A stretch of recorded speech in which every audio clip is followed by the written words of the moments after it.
Hello दोस्तों, तो यहाँ पे हमें एपिसोड की शुरुआत में शिनिगामी रेयन का सीन दिखाया जाता है। और अगर आपको नहीं पता है कि शिनिगामी क्या होता है, तो जापान में शिनिगामी को गॉड ऑफ डेथ माना जाता है, जिसको इंडिया में यमराज के नाम से भी जाना जाता है। तो अब आगे से मैं शिनिगामी वर्ड ही यूज करूंगा। हमें दिखाया जाता है कि एक शिनिगामी होता है जिसका नाम होता है ryuk। वो शांति से यहाँ पे बैठ के सबको देख रहा होता है, या फिर मैं कहूँ सोच में पड़ा होता है। और वहां पे मौजूद बाकी सारे शिनिगामी आराम कर रहे होते हैं, या फिर वो अलग अलग तरीके के गेम खेल रहे होते हैं। यहाँ पे हमें दूसरी ओर इंसानी दुनिया का सीन दिखाया जाता है, जहाँ पे एक हाई स्कूल स्टूडेंट होता है लाइट यागामी, और वो अपनी इंग्लिश क्लास में बैठा होता है। शिनिगामी रेयन की तरह उसके क्लासमेट्स या तो गेम खेल रहे होते हैं या फिर चुपके चुपके बातें कर रहे होते हैं, और जो उनको पढ़ाया जा रहा होता है वो उसको इग्नोर कर रहे होते हैं। वो टीचर लाइट यागामी को एक जापानीज सेंटेंस को इंग्लिश में ट्रांसलेट करने के लिए कहता है, और लाइट यागामी बिना किसी दिक्कत के वो कर देता है, जिससे कि हमें दिखाया जाता है कि वो काफी ज्यादा स्मार्ट है। जब वो घर वापस जा रहा होता है तो वहाँ पे न्यूज रिपोर्टिंग हो रही होती है। पब्लिक टेलीविजन में अलग अलग क्राइम्स की न्यूज कवर की जा रही होती है, और हमें दिखाया जाता है कि धीरे धीरे दुनिया में क्राइम्स बढ़ते जा रहे हैं। यहाँ पे ryuk और लाइट के जरिए हमको दो अलग दुनिया का कंपैरिजन दिखाया जाता है, और वो दोनों यही सोचते हैं कि उनकी दुनिया सड़ चुकी है। अगले दिन जब लाइट क्लास में होता है तो वो लेक्चर पे ध्यान नहीं दे रहा होता, क्योंकि उसको पहले से वो चैप्टर आता होता है। तो वो खिड़की से बाहर देखता है और उसे दिखाई देता है कि आसमान से एक नोटबुक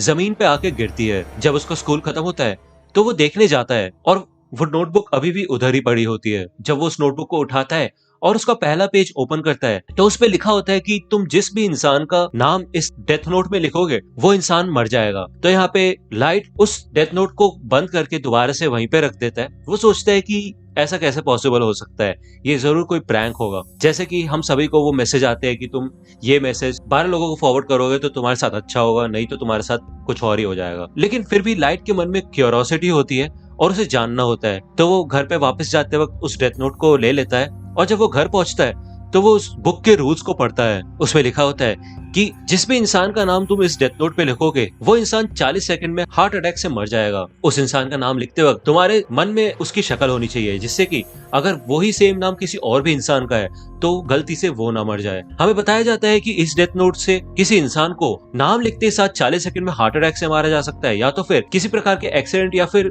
बीमारी से भी मारा जा सकता है। दूसरे ऑप्शन के लिए उस पर्सन का नाम लिख के नीचे एक्सीडेंटल डेथ लिख के 6 मिनट 40 सेकंड में पूरा डिस्क्राइब करना होता है कि कैसे कैसे क्या क्या होना चाहिए। इतना सब कुछ पढ़ने के बाद लाइट अपने बेड पे लेट जाता है, और वो कहता है कि ये तो कहना पड़ेगा कि प्रैंक के नाम पे तो ये काफी ज्यादा डिटेल्ड है। तो वो सोचता है कि इसको ट्राई करके देखा जाए, लेकिन वो नाम लिखने से पहले ये सोचता है कि अगर मैंने नाम लिखा और सच में कोई मर गया तो उससे तो मैं मर्डरर बन जाऊंगा। लेकिन तभी वहाँ पे टीवी पे एक लाइव न्यूज चल रही होती है, जहाँ पे एक क्रिमिनल ने एक डे केयर में कुछ टीचर्स और बच्चों को बंदी बना दिया होता है। न्यूज रिपोर्टिंग में बताया जाता है कि ये वही क्रिमिनल है जिसने पिछले दिन शॉपिंग मार्ट में भी एक क्राइम किया था।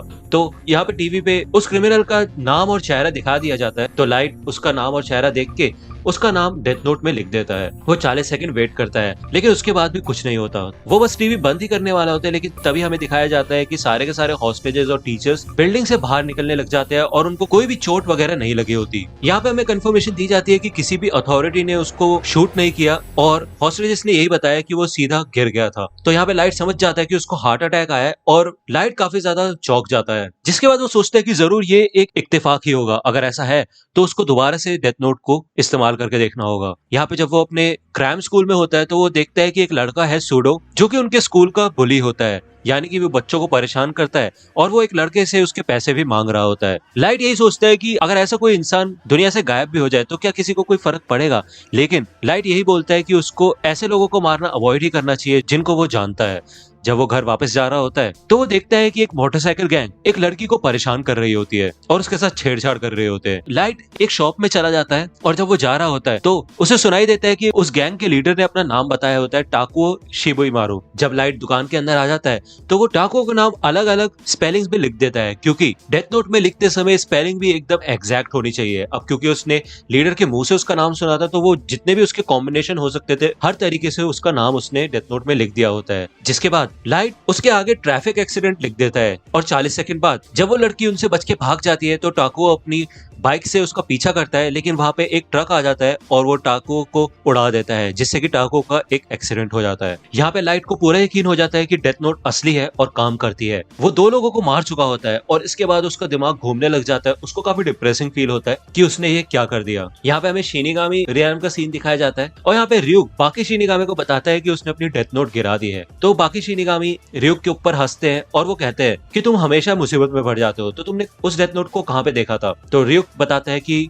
इंसानी दुनिया में, मैंने उसे इंसानी दुनिया में गिराया है। यहाँ पे वो शिनिगामी कहते हैं कि तुम्हारे पास तो दूसरी डेथ नोट भी थी ना। तो यहाँ पे भी दिखाया जाता है कि ryuk के पास दूसरी डेथ नोट भी होती है, लेकिन उसको अपनी पहली डेथ नोट भी चाहिए होती है। तो यहाँ पे एक पोर्टल होता है जो कि इंसानी दुनिया और शिनिगामी रियल्म को आपस में कनेक्ट करता है। यहाँ पे ryuk अपने पंख फैला लेता है और वो पोर्टल से इंसानी दुनिया में आ जाता है। यहाँ पे लाइट भी स्कूल से घर आ जाता है और उसकी मॉम को अपने नेशनल प्रैक्टिस एग्जाम के रिजल्ट्स देता है। उसमें भी वो फर्स्ट ही आया होता है। यहाँ पे उसकी मॉम कहती है अगर तुम्हें कोई गिफ्ट वगैरह चाहिए तो तुम बता सकते हो, लेकिन लाइट अपने रूम में चला जाता है और वो कहता है कि मेरे को कोई गिफ्ट नहीं चाहिए, जो मुझे चाहिए था वो मुझे मिल चुका है। वो डेथ नोट को ओपन करता है और हमें दिखाया जाता है कि उसने काफी सारे नाम वहाँ पे लिख दिए होते हैं। जब वो इन सब नामों को देख के हंस रहा होता है तो वहाँ पे ryuk आता है और लाइट ryuk को देख के डर जाता है और अपनी कुर्सी से गिर जाता है। ryuk बताता है कि तुम जिस हिसाब से हंस रहे हो, मेरे ख्याल से तुम्हें पता चल चुका है कि ये कोई आम नोटबुक नहीं है। तो ryuk बताता है कि वो वही शिनिगामी है जिसने ये डेथ नोट यहाँ पे गिराई थी। तो यहाँ पे लाइट उठता है और वो कहता है कि ryuk, मैं तुम्हारा ही इंतजार कर रहा था, मुझे पता ही था कि ये कोई आम डेथ नोट नहीं है और इसको इस्तेमाल करने की वजह से कभी ना कभी तो मेरा सामना मौत से होगा ही। तो यहाँ पे ryuk उस डेथ नोट को देखता है और वो काफी ज्यादा इंप्रेस हो जाता है ये देख के कि लाइट ने सिर्फ 5 दिन में डेथ नोट पे इतने सारे नाम लिख दिए। बहुत सारे लोग तो इतने सारे नाम लिखने से डरते हैं। हाँ, इससे पहले भी इंसानी दुनिया में डेथ नोट गिराई जा चुकी है। तो यहाँ पे लाइट कहते हैं तो क्या अब तुम मेरे को यहाँ पे सजा देने आए हो?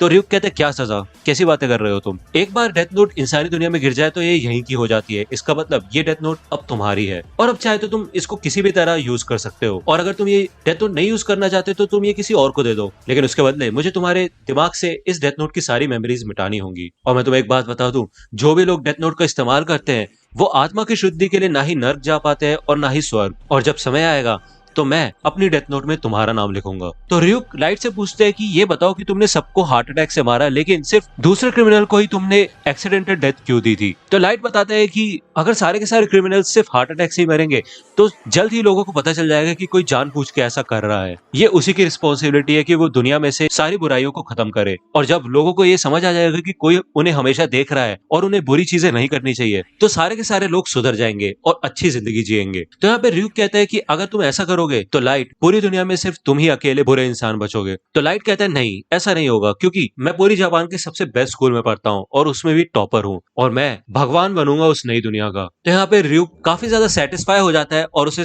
काफी अच्छा लगता है कि उसको इंसानी दुनिया में अब मजा आने वाला है। तो दोस्तों, आज की वीडियो के लिए सिर्फ इतना ही। आई होप कि आपको ये वीडियो पसंद आई होगी। अगर आपको ये वीडियो पसंद आई हो तो प्लीज लाइक कीजिए, अपने दोस्तों के साथ शेयर कीजिए और मेरे चैनल को सब्सक्राइब करना मत भूलेगा। और अगर आप मुझे कांटेक्ट करना चाहते हैं तो आप मुझे इंस्टाग्राम पे कांटेक्ट कर सकते हैं। मेरे पेज की लिंक आपको डिस्क्रिप्शन में मिल जाएगी। मिलता हूं आपसे अगले वीडियो में, तब तक के लिए गुड बाय।